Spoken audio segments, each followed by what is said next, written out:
लोकसभा से जुड़ी हुई लोकसभा की कार्रवाई को लेकर एक बड़ी खबर मिल रही है, जहां पर वित्त मंत्री ने संसद में पेश किया है श्वेत पत्र। यूपीए के आर्थिक कुप्रबंधन पर श्वेत पत्र पेश किया गया। यूपीए सरकार के 10 साल के कार्यकाल पर श्वेत पत्र लोकसभा में पेश किया गया।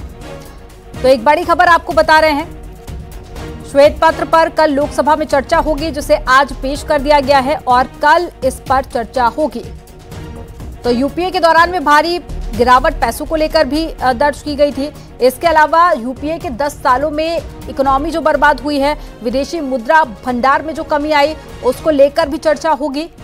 तो बैंकिंग सेक्टर में जो संकट पैदा हुए हैं, उसको लेकर भी चर्चा होगी।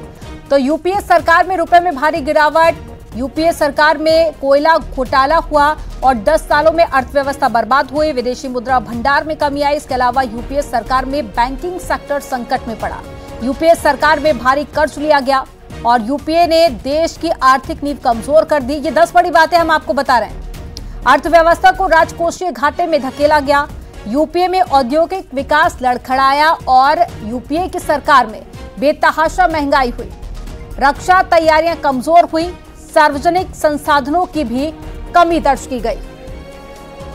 और जरा जानकारी के साथ में विनीत कुमार फोन लाइन पर जुड़ गए हैं। विनीत, श्वेत पत्र की 10 बड़ी बातें हम बता रहे हैं जिस पर कल चर्चा होनी है, बताइए क्या जानकारी है?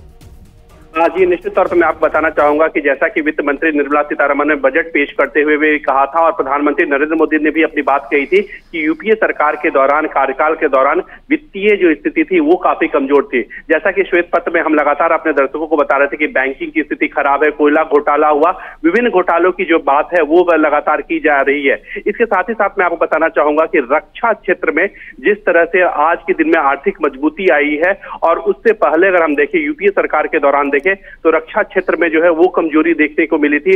जैसा कि प्रधानमंत्री नरेंद्र मोदी ने भी कहा था कि जिस तरह से एचएएल की जो स्थिति थी, जो यूपीए सरकार के दौरान जो एचएएल की स्थिति थी और आज जो एचएएल की स्थिति है, उसमें जमीन आसमान का अंतर है। इसके साथ ही साथ मैं आपको बताना चाहूंगा कि जिस तरह से पॉलिसी पैरालिसिस की बात जो है वो लगातार की जा रही थी कि यूपीए सरकार के दौरान जो है वो पॉलिसी पैरालिसिस की स्थिति को जो है वो देखने को मिला। और साथ ही साथ अगर हम आज की स्थिति की बात करें तो लगातार, चाहे वो केंद्र सरकार के मंत्री हो या बीजेपी के नेता हो, लगातार यह दावा करते रहे हैं कि प्रधानमंत्री नरेंद्र मोदी के नेतृत्व में एक निर्णायक सरकार है। वहीं पर अगर हम वो तुलना की जाए यूपीए सरकार की बात में की जाए तो वहां पर निर्णय लेने में दिक्कत होती थी, जिसके कारण विभिन्न संकट जो है वो देखने को मिला।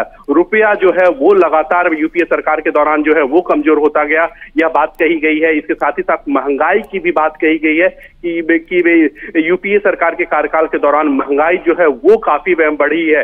लेकिन अगर इसी स्थिति की अगर हम बात करें, केंद्र सरकार के कई मंत्रियों से हमारी बात हुई या फिर बीजेपी के कई सांसदों से हमारी बात हुई, उनका साफ तौर पर कहना है कि इसके उलट वर्तमान सरकार की अगर हम स्थिति की बात करें तो महंगाई जो है, क्योंकि जिस तरह से ग्लोबल सप्लाई चेन प्रभावित है, यूक्रेन में वॉर जो है वो चल रहा है, उसके बावजूद भी भारत जो है वो महंगाई भारत में नियंत्रण में है। लेकिन विनीत, इसे बीजेपी की सरकार की तरफ से मास्टर स्ट्रोक कह सकते हैं, क्योंकि लगातार सरकार पर जो सवाल उठ रहे थे, महंगाई की बात हो, रोजगार की बात हो और भी कई विपक्षी सरकार जो मुद्दों को उठाती रही है, अब श्वेत पत्र के जरिए एक तरह से ये जनता को बताया जाएगा कि जब 2014 में प्रधानमंत्री नरेंद्र मोदी बने तो उस वक्त देश के हालात क्या थे। तो 2024 में भी इसका सीधा फायदा होगा।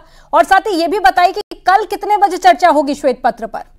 हाँ जी, निश्चित तौर पर मैं आपको बताना चाहूंगा कि कल जो है वो कल दोपहर में इस पर चर्चा जो है वो लोकसभा में होगी। 12 बजे के बाद जो है वो इसका समय जो है वो निर्धारित में किया गया है, तो हो सकता है कि इसके बाद जो है वो इस पर चर्चा होगी। एक बड़ी बात यहाँ पर मैं आपको बताना चाहूंगा कि मोदी सरकार के मास्टर स्ट्रोक तो है ही, साथ ही साथ जिस तरह से मोदी सरकार जो है लगातार अपनी बातों को रखती रही है, जिस तरह से हमने देखा कि प्रधानमंत्री नरेंद्र मोदी ने भी राज्यसभा में देखना होगा कि कल विपक्षी पार्टियों की तरफ से क्या कहा जाता है। इस पर जानकारी साझा करने के लिए बहुत शुक्रिया आपका।